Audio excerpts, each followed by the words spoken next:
Welcome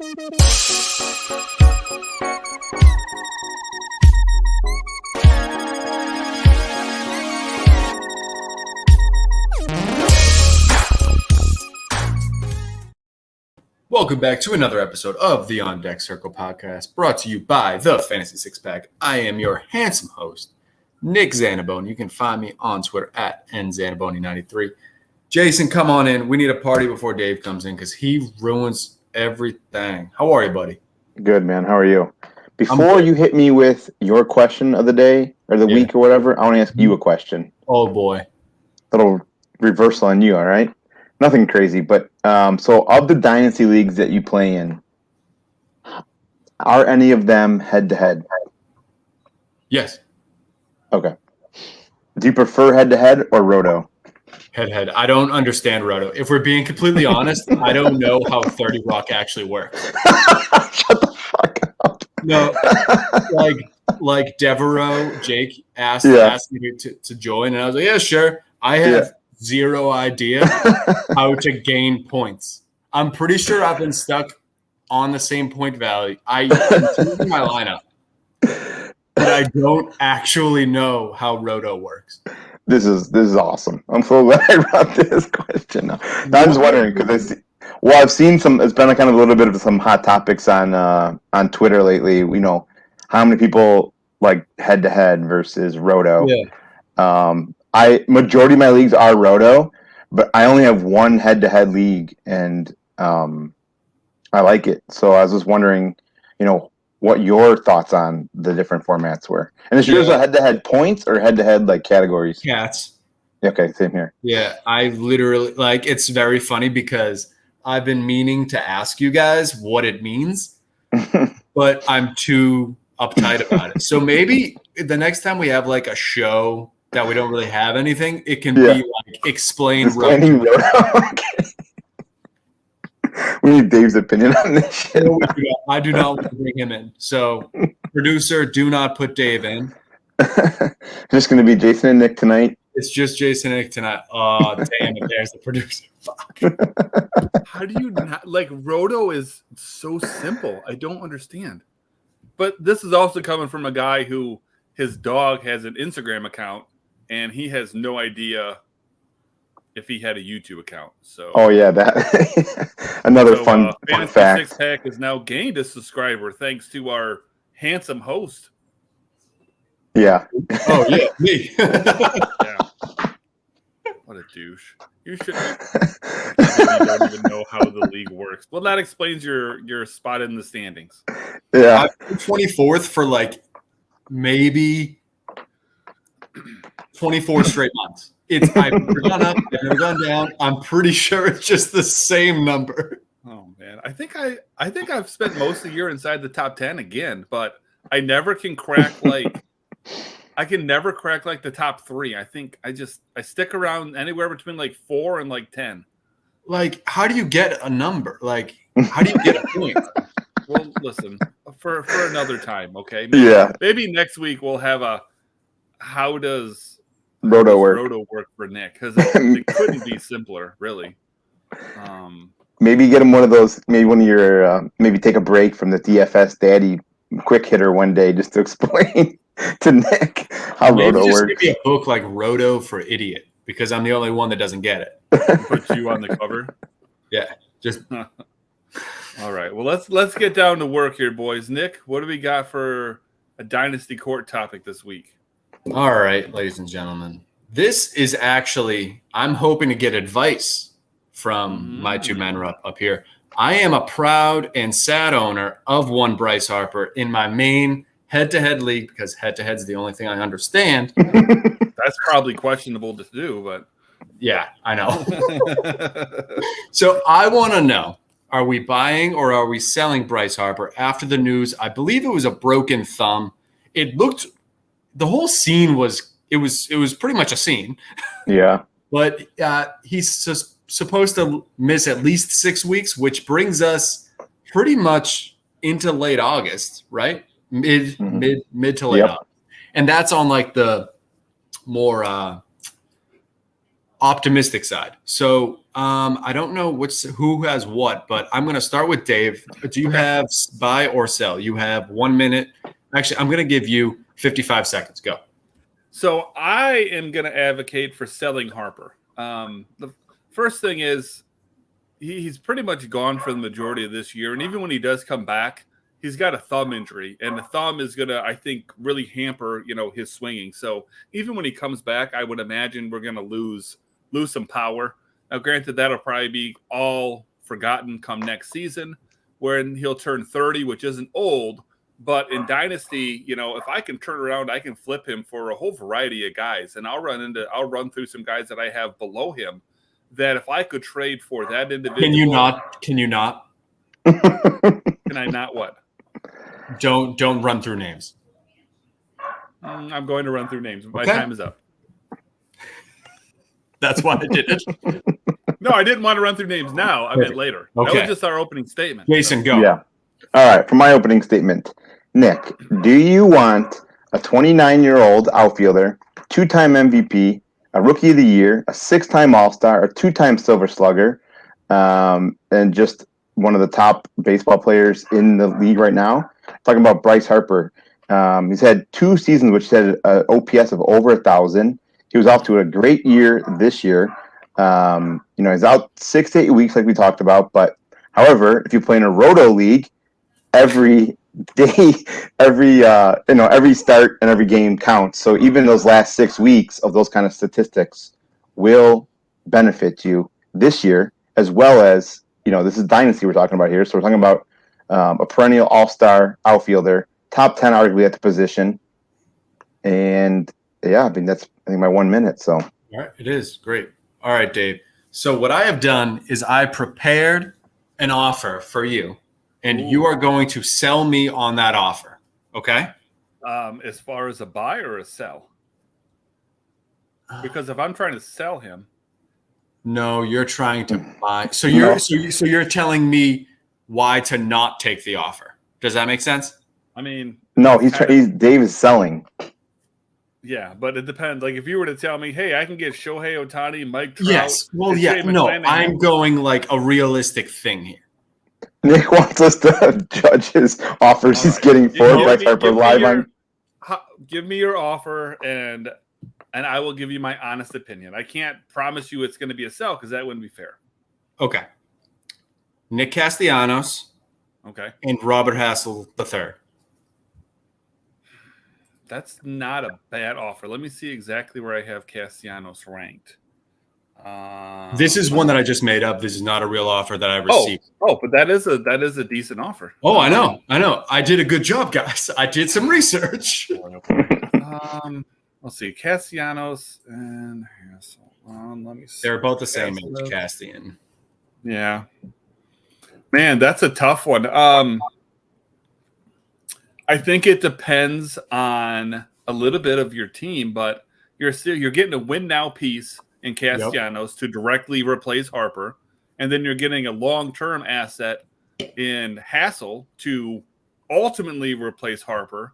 Yep. You do lose, obviously you're losing quite a bit from Harper to Castellanos.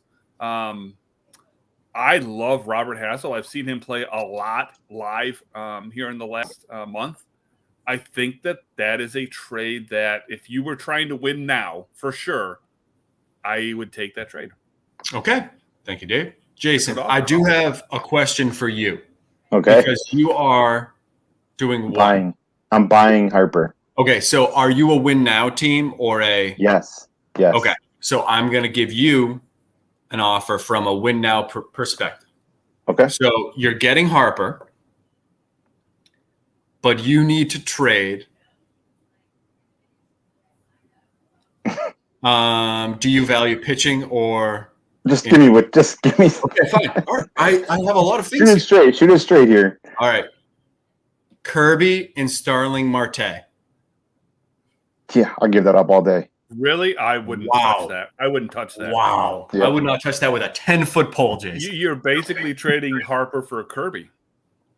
And you're telling me the guy that hates pitching and Kirby is yet to get hurt, and you're willing to bank on it that he's not going to get hurt in the next couple of years for 8 months? I think I wouldn't do that, and I wouldn't even come close to doing that. I'm buying Harper, so I'm giving up Kirby and Marte. Oh, I thought you were getting Kirby and Marte. I'm on the buying side. He's buying. I still wouldn't do that. But if I'm giving up Kirby and Marte for Harper, yes. Oh. But you're throwing away the season, most likely. Possibly. Yeah. It really all depends on fit. But hold on. Before I do my ruling, I need you guys to count to 15. We haven't even done our closing arguments. Yeah. I think we need to run Nick through the rules of Roto and Dynasty Court. No, I do understand Dynasty Court. I was just confused today. He was confused. Uh-oh. He was confused. Now he's walking off screen. God, I hope he comes back naked. All right. I just wearing his Celtics chain. Oh yeah. Oh, damn it. I can hear you. So just start your closing argument, Dave. Okay. So my argument. Oh, okay, fine. So Nick, if you're playing either Roto or head to head, I just want you to know that half of oh Christ Almighty. Great. Now I have a boner. Thanks. The popsicle's back. Popsicle Nick is back. If you're playing head-to-head or Roto, half of Jason's opening statements are relevant. It doesn't matter how many All-Star teams he's made. It doesn't matter how many Silver Sluggers or how many MVPs or any of that shit, because none of that plays. So all of that is just noise. If you had the opportunity to trade Harper, if I were just to work my way down a list of guys that are even 30 spots on my rankings lower than him, you could get maybe Spencer Torkelson in something. Maybe you get C.J. Abrams in something. Corey Seager in something. Let's see. Cedric Mullins in something. Eloy Jimenez in something. Andrew Vaughn. O'Neal Cruz. I mean, there's a whole lot of great pieces that you can get that'll not just help you now, but will help you, for years to come with whatever the additional pieces are. So I think that now is the time to strike, because I think his value, even prior to the injury, I don't know if it was at his all-time high, but it's probably at the highest that it was going to be for maybe ever. So I would have advocated for selling him before he got hurt. Okay. Jason? All right, yeah. So why you should be buying Bryce Harper? Because we're also in Dynasty. So yes, you kind of chalking up the next 6 to 8 weeks possibly. You're still getting some production this year. If you look back at past production since 2012, he's got a 916 OPS, and that in this last, we'll call it 10 years, one shortened year because of COVID. But we've got a 162 game average of 34 home runs, 107 runs, 95 RBIs, and 14 stolen bases. Like I said, you're going to miss out a month and a half here, maybe 2 months. Hope to, have some sort of production off your bench that you can replace him with. Obviously, it's not all the way there, but I'm willing to take that risk of missing out on a 2 month span of that production for the next, at least we'll say 4 solid years to come. Okay. All right. We've got the sleep aid gavel. Consistency. Speaking of consistency, no one wants to hear about your poop, Nick. I am buying Bryce Harper because he's a goddamn superstar, and you're always That's right. That's coming from the guy who doesn't know how Roto leagues works, I would highly value that opinion. Your Honor, do not let these. That has been stricken from the record. Yes.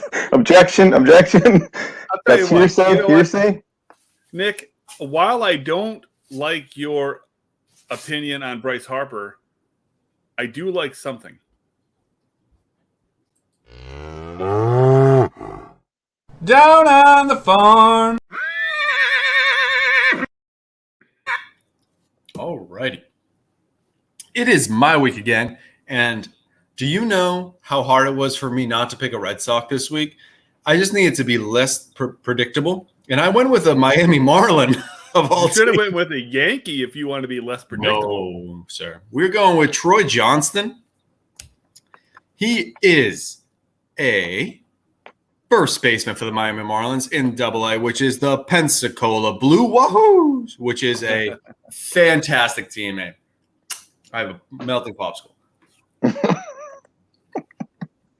He is a career 294 hitter, career 382 on base, and 451 slugging, which is, when you look at it, you're like, okay, he must have had like some sort of pedigree because the guy gets on base, and he really doesn't. He's from Gonzaga. He's kind of a no-name prospect. He was left off of the top 30 for the Marlins in Baseball America going into this year. So what I'm looking for here is him being a Rule 5 guy next year, because he's someone that I think if he goes to a different team, because I don't know if the Marlins are smart, I guess is the word. I don't know. They have a lot of guys down there that are kind of the same. Like Griffin Conine hits the shit out of the ball, but can't hit for average. If you combined Troy Johnston and Griffin Conine, you got a top 10 prospect on your hands. Because this guy does not hit many home runs. But what is interesting is all of his home runs have been in equal directions of the field. He's hit the same amount. I think it was 2 in center, 2 in left, and 2 in right, which is kind of bananas when it comes to a young player like this. But I think he's just someone to monitor, and this year he's doing great.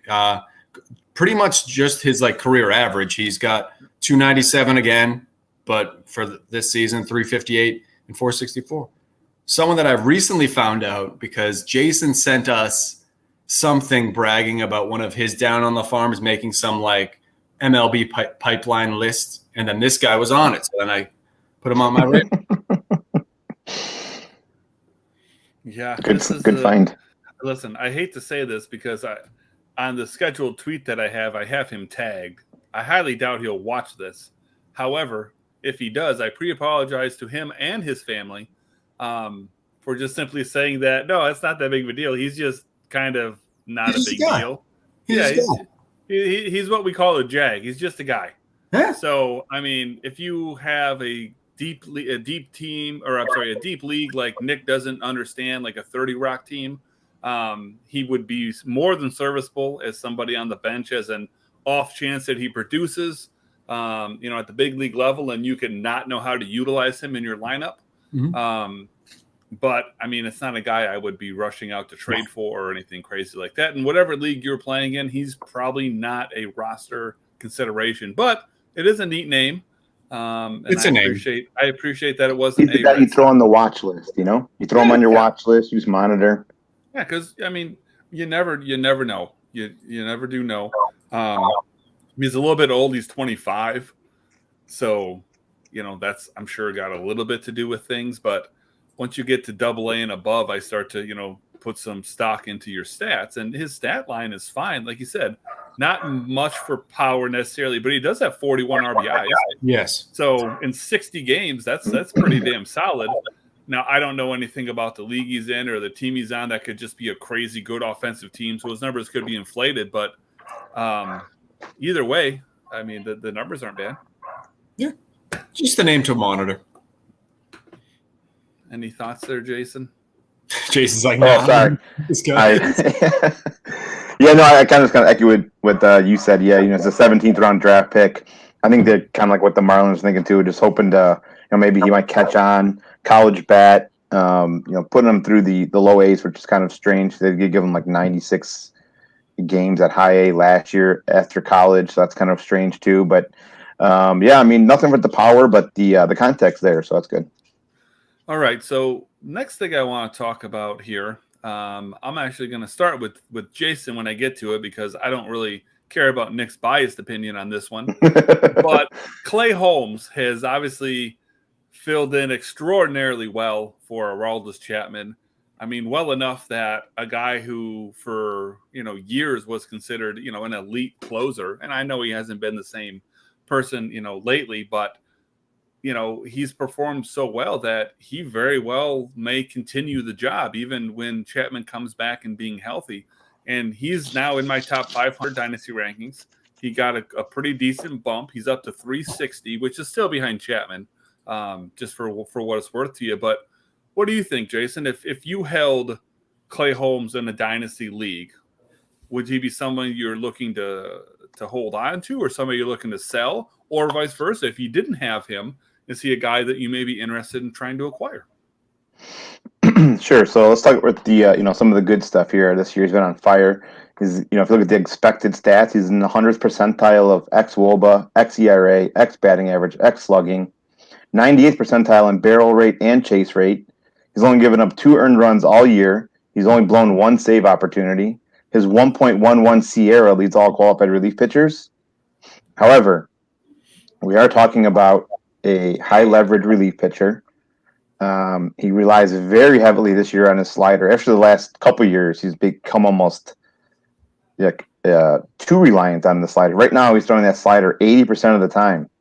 So to me, I know he's still just a closer, and sometimes you'd like to see with at least 2 pitches. I've seen guys, even recently with just rely too heavily on 1 pitch. You're gonna start to see failure at some point. Again, he's just a high leverage closer, for relief pitcher. So to me in Dynasty, I don't value those guys, especially most leagues nowadays are going to saves plus holds, which he'd have some more value in too. But when you're in a saves plus hold league, there's not a lot of the top tier guys aren't as valuable as the rest of the relief pitchers. You can go out and get holds almost throughout the year. So to me, if I have Clay Holmes, I'm selling all day right now because, like you said. Spoke earlier about Bryce Harper at his value being the highest. I think right now Clay Holmes' value is at his highest it'll ever be. So to me, I think what he's doing right now is sustainable for the near future. But I think realistically, in the long future, he's going to be someone that unless he can mix in a second pitch somewhere, he cannot keep throwing his slider 80% of the time and getting these results. So I do feel the need to clarify one thing that you said. He does not throw his slider 80% of the time. Sorry. It is his sinker. Yes, you're right. I think that there's a major difference. If he threw his slider 80% of the time, that would be extraordinarily unique. But it's a sinker, which is equivalently it's a fastball, for all intents and purposes. But I did want to point out at first I didn't know if I misheard you or not. No. That was my miss. Okay. No, it's all good. I just want to make sure that I'm on the same page. And he's throwing that sinker at 97, so it's a fastball. Yeah. But either way, 80% of anything is ridiculous. Unless you're Mariano Rivera, you're not going to get away with it. And I will basically just agree with everything that you said. The thing that I will add into it is, especially with relievers and how little that they pitch. How many times have we seen somebody come in and just light it up and just be amazing, and then turn around and just end up just completely shit in the bed? And if you go back and just look at his numbers prior to his time last year with the Yankees, when he was with Pittsburgh, a team that, doesn't really have much in the lines of a bullpen and could have used a solid arm, the guy got absolutely torched. So, he has all of a sudden here with the Yankees thrown the equivalent of about 62 innings, and they've been great, but that's such a small sample size that even if you thought that he might be someone that would have some sustainability, I would still argue that it's a relief pitcher. Trade him, get some value for it, because relief pitching of any kind, it's not that hard to get off of, even some of the deeper leagues. So, if you can sell high on a reliever especially, I think you do so. And now for the biased opinion of one Nicholas Zaniboni. He's a bum. There you go. He's a bum, folks. Mm-hmm. What more do you need to know? So the last thing here I want to end with is an interesting one, I think. And that is just to kind of get ahead of the curve a little bit, because before we know it, we're going to be having our trade deadlines as well in our leagues. And depending on where you sit, you could maybe find yourself with an opportunity to add players that you think are going to have more value come 2023. So if you know how, fantasy baseball works, unlike Nick Zaniboni, you can kind of plan ahead a little bit and maybe target some guys that, maybe are struggling right now, or maybe will just quite simply be better as we get into a banning of the shift. And so I got some names that stand out. Now, there were two names that, there are two names in particular that stand out to me immediately, just thinking about it off the top of my head.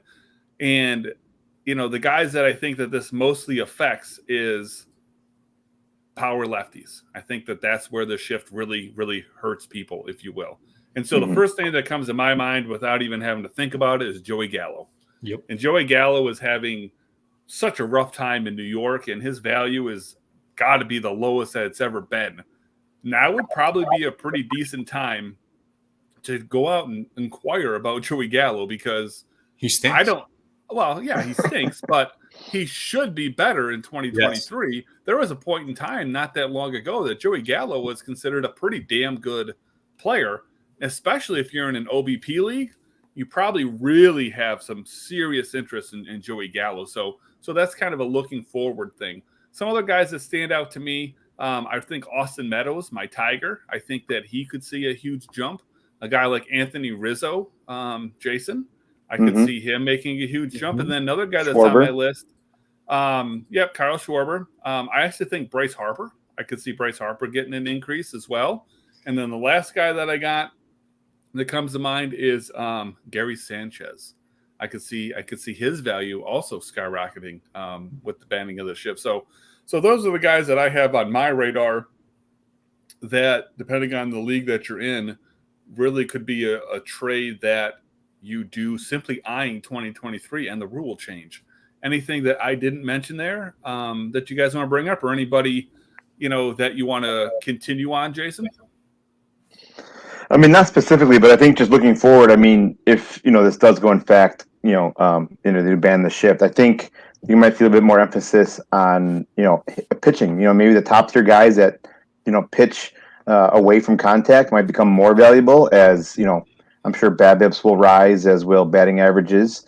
So you're going to look for those guys that are going to be looking for swing and misses. Just off the top of my head, some things that might, domino effect of the banning of the shift. So just some more things to keep in mind too. I think you might see a bigger value in those top tier pitchers going forward in 2023. You guys said everything. However, if you were to go on first, you probably would have had about as much to say, right? No, I also had the John Heyman tweet talking about the top 4 players that the shift affects. Yes, yep, that's exactly where I got those. But I added in Gary Sanchez. Yes, so, and I don't even think Gallo was on it either, which was weird. Yeah. Oh no, Gallo, he was Gallo's the obvious one. Rizzo's pretty obvious. Meadows was very surprising. Well, but he fits the mold. He's a left-handed power hitter. Yeah. He just gets dizzy all the time. Yeah, that's not to joke around about, man. Like that vertigo is something else. So real quick, Nick, since we got a couple minutes, I'm going to give you the real down and dirty roto scoring. Okay. All right. Yeah. All right. So I'm going to open up my lineup and we can figure this out. The lineup doesn't matter too much. No, it's irrelevant. Okay. So let's say that there's 3 of us, you, me, and Jason, and we're in a roto league. Okay. The way that the scoring works is, we'll start with batting average. Okay. Whichever one of the 3 of us, whichever one of our teams has the highest batting average, we get 3 points. Whichever team has the second highest batting average gets 2 points, and whoever's got the lowest batting average gets 1 point. So then we move over to stolen bases. Yep. Whoever's got the most stolen bases gets 3 points. Second, 2. Last place, 1. And then it just gets added up across the board. So easy. So it's just that simple. If you have the most home runs in 30 Rock, you get 30 points. Is that per week? No, it's for the entire running total. So I could jump to most home runs and tomorrow 30 points. I mean, theoretically, yes. But for this explanation, yes. So Roto's a little bit more unique in Dynasty because it's more of a redraft format technically.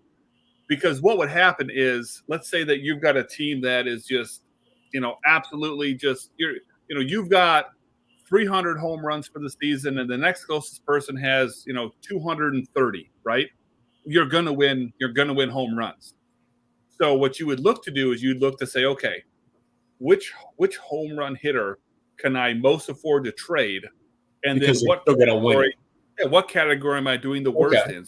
So theoretically, this would be an opportunity where you would actually trade for saves. So if you're top of the league in home runs by a mile, and you're in the middle of the pack of saves, and saves is your worst category, that would be an opportunity for you to turn around and say, hey, you know what? Who's a guy who's hitting a ton of home runs, not providing a whole lot else, and what's the best closer I can get for him? So theoretically, you could turn around and say, hey, I want to trade Nelson Cruz for David Bednar or something of the Clay Holmes or Clay Holmes. That would be an opportunity. So that's where trading for saves really comes in, is in a roto league. But again, it's interesting with our 30 Rock because it's Dynasty. So you really wouldn't want to. I mean, you could argue in a redraft league right now. We'll use your Bryce Harper as an example. You could easily argue that in a redraft league, if you had Bryce Harper and your team was in that situation, you'd say, that's fine. I don't need the home runs. I need saves. I'm going to trade Bryce Harper for Kenley Jansen. In 30 Rock, that'd be absolutely ridiculous. Yeah. Even in a head-to-head league, that might be a little bit like, well, okay, I guess. But in a roto league, that could be an absolute great deal for you. And if you're dealing with a guy that's got a ton of saves and he's maybe near the top of the top of the standings, he goes, well, I don't need the saves. Jansen is a guy that I can, if I lose him, I don't lose anything. I'd rather have a month of Bryce Harper at the end of the year. So that could be a complete win-win trade, even though on paper it's absolute shit. Yeah, and then theoretically, Roto League is crowning the best all-around team, right? Like you're having, the best hitting and pitching. Whereas like something like head-to-head, you can get away. Yes, exactly. You can do like me. You can punt saves and say, listen, I'm not punting fucking relievers. Relievers can suck my balls. I'm gonna lose saves every single week, and I don't care because I'm gonna build my team to where, I'm gonna be so heavy on pitching that I'm gonna win Ks. I'm gonna win wins. I'm gonna have a really solid ERA and WHIP. I know I'm never gonna win saves though. You can't do that in Roto. You will. Right. You can't punt a category, and even if you led every other category, you'd probably still lose if you punted a category. Yep. Hopefully, took something away from all that. That was the most I've ever learned, like on this. It is funny because I probably could have asked you guys like a year ago, and you would have just explained it. Yeah, I was literally scared that I was gonna be like really, really thrown under the bus here, which it's made it worse. I know that. I mean, listen, to some extent, there's no such thing as a dumb question, but there is a dumb time to ask a question. Yes. Even though there's only going to be like however many people that watch this, that would have been like a private like group chat kind of a thing. Like, hey guys, FYI, no idea what I'm doing in 30 Rock. Yeah. Hey Nick, you're a fucking moron. Let me help you. But this is probably not the venue because if one day you become famous, then this will be all over YouTube and on the TikTok or whatever is famous. One day be famous. Nick providing content always. Popsicles, Roto explanations. We got it. And I found out that the beer that's gross actually expired in May. Oh, that might explain. Yep. See you on the toilet. All right. Well, on that note, I think we'll call it a day. Make sure to check out my daily DFS videos if you have any interest in winning money, or if it's legal in your state. If either one of those two things are not true, or if it's not, then there's that for you. But I appreciate everyone tuning in, and we shall see you next week, right after the holiday. Yeah. Enjoy the weekends.